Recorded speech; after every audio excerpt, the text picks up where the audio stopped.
What did I think about Michael Jordan recently? It was a criticism of Alonzo Mourning. He says that he lacked mental toughness to deal with Dennis Rodman. What I think? Well, I saw it. The Worm was a handful. Obviously, they used to beat up on Chicago and Jordan. They knew firsthand. They beat up Jordan, but Jordan wasn't like beat like that. That took Scotty to step his game up. But when you had a guy like Rodman and he was a handful, he was a problem. When I used to watch Chicago, Miami, because you know I'm a Miami Heat fan, Tim Hardaway Jr.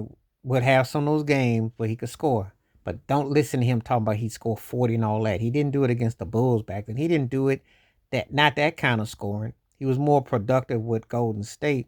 He came to Miami, he played more into the Miami Heat style, but he wasn't like going off like that. Let's not get it crazy. As far as Alonzo Mourning, I think Jordan looked at Patrick Ewing as more of a formidable opponent because they were peers. And I think they looked at Zoe as kind of like a cat that was a flexor. He flexed muscle, he didn't use muscle. There's a difference because he flexed. It's kind of like what Shaq said about Alonzo. Having a six pack and being strong is one thing, but Bogart and using your will and doing it is another. And he didn't really impose his will against Dennis Rodman. He couldn't move the worm. He was strong and everything, but he would psychologically. See, that's how Rodman beat the guys he went up against. And if you were given a special award for a guy who could beat you mentally, Rodman is probably one of the 10 to 15 most important players ever in the NBA history. I didn't say one of the 10, 15 greatest, but I said if we're going on the mental dynamics of the game, you be hard pressed to not put Dennis Rodman as one of the 15 best mentalists I've ever seen because what he did, he fit in what he learned in Detroit, parts of San Antonio, and definitely with the Bulls when they three-peated.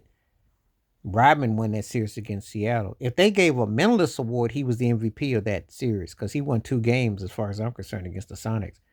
I've said that, and I'll say it again. George Carlin said it too. He mentally would get into people's heads and they would do things they would not normally do. Because Zoe lost his cool and he was trying to flex him and bully him. But all Rodman would do is pull the chair up under him, body him, and force him.